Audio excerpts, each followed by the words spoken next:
21º domingo del tiempo ordinario.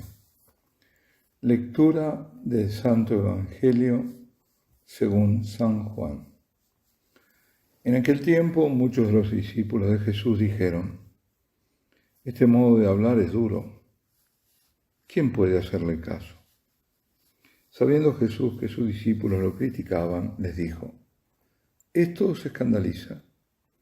Y si vierais al Hijo del Hombre subir a donde estaba antes, el Espíritu es quien da vida, la carne no sirve de nada. Las palabras que os he dicho son espíritu y vida. Y con todo hay algunos de vosotros que no creen. Pues Jesús sabía desde el principio quiénes no creían y quién lo iba a entregar.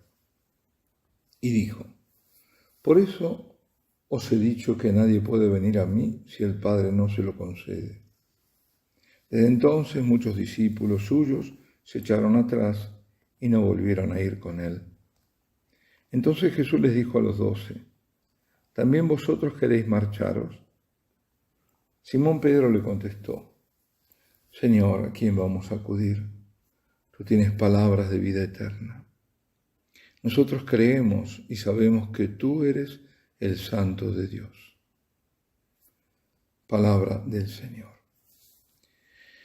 Bueno, en este episodio, que es siempre el del discurso del Señor en la sinagoga de Cafarnaúm, y que sigue a la lectura de 2 domingos anteriores, 2 domingos porque el anterior también habría correspondido seguir con este capítulo 6 de San Juan, pero, como recordarán, el Evangelio fue otro, porque celebramos la Asunción de la Santísima Virgen. Digo que ahora sigue hablando entonces del pan de vida, aquellos que no acababan de creer. Y muchos de ellos terminan escandalizados y se marchan. Este modo de hablar es duro. ¿Quién puede hacerle caso? Desde entonces muchos discípulos suyos se echaron atrás y no volvieron a ir con él. También vosotros queréis marcharos. Y aquí aparece la figura de Pedro, quien, haciéndose portavoz de los 12, está en un cierto modo confirmando a sus hermanos en la fe. Señor, ¿a quién iremos? Tú tienes palabras de vida eterna, y nosotros hemos creído, sabemos que tú eres el Santo de Dios. Habla en nombre del futuro colegio apostólico. Pero Jesús sabía desde el principio quiénes no creían y quién lo iba a entregar. Nuestro Señor sabía que no era todo así, como lo decía Pedro, porque para Judas Jesús no era el Santo de Dios. Judas no creía como ellos creían, y quizás Pedro fuera el que más fe de todos tenía. De todos modos, excepto Judas, los otros 11 discípulos se mantuvieron firmes en aquella prueba de la fe.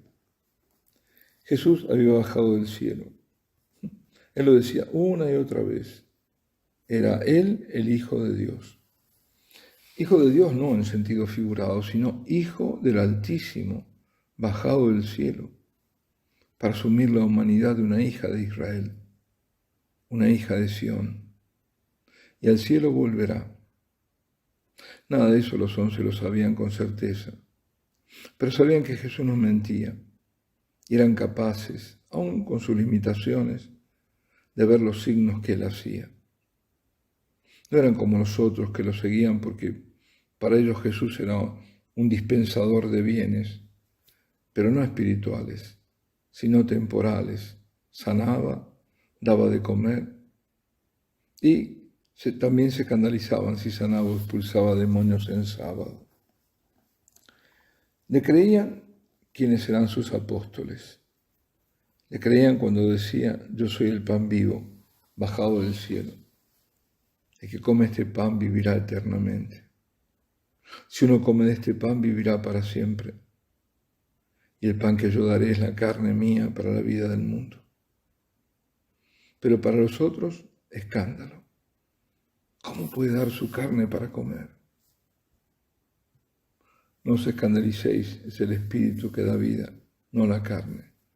Le responde el Señor: yo os hablo de realidades que no conocéis, que están mucho más allá de vuestra comprensión, porque yo hablo de realidades últimas, de las del cielo, y vosotros no veis más allá de vuestras narices.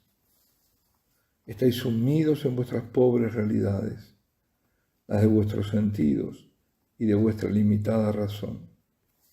Esa realidad tangible vuestra puede engañaros si os quedáis anclados en ella. Yo hablo de la vida en la eternidad y he venido a traeros la eternidad y a llevaros a ella.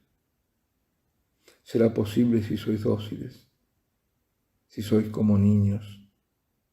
Este pan que habréis de comer los que creáis en mí es el que os daré en la cruz. Mi cuerpo será vuestra comida de vida eterna y mi sangre la del cáliz de salvación, la bebida que os daré de beber, que derramaré para el perdón de vuestros pecados. Mi lenguaje no es el de la carne. La carne no sirve a nada. Es el Espíritu que da vida. Y yo os hablo desde el amor. Ese es mi lenguaje. Sed como niños con el corazón abierto a la palabra del Señor. Este es el camino de la luz y de la salvación. Para quienes solo hablan con el lenguaje carnal, no es posible entender ni una palabra de Jesús. ¿Cómo puede este hombre darnos su carne para comer? ¿Quién podrá entender este discurso? Quien no come mi carne no tendrá vida eterna. Solo puede comprender esta verdad, este inmenso regalo de su pasión y muerte en la cruz, que se convierte en presencia de Cristo en la Eucaristía, quien es habitado por el Espíritu Santo, quien es atraído por el Padre a la Eucaristía. Porque como dice el Señor, nadie puede venir a mí si el Padre no se lo concede. Es en la Iglesia que se vive esta realidad, que es el misterio de nuestra fe. La Eucaristía, que ha sido dada para todos y que son pocos quienes la aprovechan, quienes entienden y hablan el lenguaje del amor. Queridos amigos, una señal del fin de los tiempos es el enfriamiento de la caridad de muchos. Y ese signo se manifiesta particularmente en el desprecio de la Eucaristía, que es el sacramento del amor. Y lo vemos, el maltrato, la falta de todo signo de adoración, la negación a que se manifiesten signos de adoración y devoción, porque impiden arrodillarse, quitan reclinatorios, no deja que se comulgue en la boca y de rodillas. El manoseo de la Eucaristía, las continuas profanaciones, los ultrajes, y conste que no hablo de fuera de la iglesia, sino dentro, de lo que vengo viendo desde hace mucho tiempo. Todo esto es una de las mayores evidencias del enfriamiento de la caridad, que va en paralelo con la pérdida de la fe. Y el aumento de abortos, el aparcamiento, el depósito de ancianos que estorban, la eliminación de quien ya no le sirve a esta sociedad cruel y apóstata. Todos estos son también fenómenos paralelos y todos indican el enfriamiento de la caridad. El amor no es amado, la Eucaristía no es adorada, no es respetada. Solo admitir que la Eucaristía sea posible vehículo de contagio es una de las mayores afrentas que se puedan hacer. La imposición de la comunión en la mano, con la excusa que sea, no es admisible y solo sirve a la desacralización del cuerpo del Señor.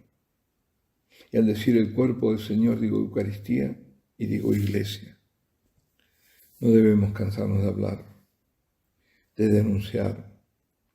No debemos permitir que toda esta apostasía se vuelva perversa rutina y se acabe todo por aceptar. No podemos respetar ídolos que deberían ser quemados en tanto se cosifique la Eucaristía, se haga de ella un objeto y se desdeñe el tesoro mayor que podamos tener, la misma persona divina de nuestro Señor con nosotros. Sin la Eucaristía no tenemos iglesia, y que eso quede claro. La fe en la Eucaristía es la base de la fe católica, de la verdadera fe cristiana. El que cree en Cristo, en sus palabras, que sus palabras son espíritu y vida, el que cree en su amor que lo lleva a hacer de su cuerpo alimento de vida eterna y de su sangre bebida de salvación, ese tendrá vida y recibirá en cada Eucaristía la vida eterna. Pasará de la muerte a la vida. Nosotros con Pedro creemos que tú, Señor, tienes palabras de vida eterna. Creemos que eres el Santo de Dios, el unigénito Hijo, y que estás presente en la Eucaristía. Y Pedro te ama. Pedro se arrodilla ante tu presencia en el Santísimo Sacramento. Aunque sus piernas ya no lo sostengan, aunque esté muy envejecido y enfermo, Pedro se arrodilla. Pedro te ama. Y Pedro, incluso con ese gesto, cuando ya no tiene ni voz para hablar, nos enseña, nos confirma la fe. Creemos que cuando el sacerdote pronuncia primero ante el pan y luego ante el vino, las palabras que tú mismo mandaste repetir en memoria de tu sacrificio en la cruz, tomad y comed todos de él. Este es mi cuerpo. Tomad y bebed todos de él. Este es el cáliz de mi sangre, sangre del nuevo y eterno testamento, derramada por vosotros y por muchos, para el perdón de los pecados. Haced esto en conmemoración mía. Cuando el sacerdote pronuncia esas palabras, tú, por obra del Espíritu Santo, te haces presente en tu sacrificio, en el altar, en cada misa. Este es el don y al mismo tiempo el misterio de la Eucaristía. Es la obra del Espíritu Santo que hace que nosotros estemos presentes en el Calvario, en el momento en que Jesús se ofrece al Padre por nosotros y que comiendo su carne nos permite entrar en comunión con Él y a través de Él con la Trinidad Santa. Y comiendo de ese pan eucarístico, de acuerdo a la palabra del Señor, dentro de nosotros tendremos la promesa de eternidad, pero de eternidad realizada. Aquellos judíos no creían, como muchos cristianos tampoco creen, que esto ocurra en la celebración eucarística. No lo creen tampoco muchos llamados católicos, y esto se pone de manifiesto en el tratado de la Eucaristía, o en el trato, mejor dicho, el tratamiento que se hace. No creen porque solo ven lo exterior, lo sensible de las cosas, pero no la profundidad del misterio. Son los que en la Eucaristía ven solo la materia del pan, y no el poder de Dios que convierte ese pan en un misterio, el de su presencia. Sin fe en la palabra de Cristo, tomando sus palabras, este es mi cuerpo, este es el cáliz de mi sangre, como alegóricas y no como eficaces, sin la fe de la Iglesia, la Eucaristía se reduce a lo más a un objeto de devoción y la misa a recordar la cena del Señor. La comunión sacramental no es, como recordaba el Papa Benedicto, un simple comer un trozo de pan, sino un encuentro personal con la persona de mi Salvador y Creador. Y esa presencia exige adoración, porque Él es Dios, ahí presente. Y otros encuentros son posibles y muy deseables. Tener momentos más prolongados de adoración. Adoración principalmente silenciosa, para que el encuentro sea más profundo y atento. Por medio de la adoración eucarística penetramos en el misterio que celebramos. Descubrimos la verdad de su presencia, la verdad de su amor que hizo de la ofrenda de su cuerpo vida eterna para nosotros. Quienes adoran responden al llamado de Dios Trino y Uno, del Padre, que nos llama a ir hacia el Hijo en la Eucaristía, para que nuestra adoración llegue a ser en espíritu, del Hijo cuando nos dice venid a mí, y del Espíritu Santo que sopla para hacer de nosotros esos adoradores que busca el Padre en espíritu y en verdad. Como Dios en la persona del Hijo está siempre presente en un modo único en la Eucaristía, y así mostrarnos su amor y su cercanía. Y como no deja de amarnos de amor eterno, no debemos dejar nosotros nunca de adorarlo, nunca. No solo adorarlo porque Él es Dios, sino también de adorarlo en reparación ante la Eucaristía, por todos los sacrilegios, las ofensas, los desprecios, el maltrato, las indiferencias contra ella diariamente cometidos. Señor, deja que junto a Pedro, con toda la Iglesia, repitamos: nosotros creemos y sabemos que tú eres el Santo de Dios, y por eso te adoramos en adoración perpetua. Alabado sea el Santísimo Sacramento del altar. María, Reina y Madre nuestra, ruega por nosotros.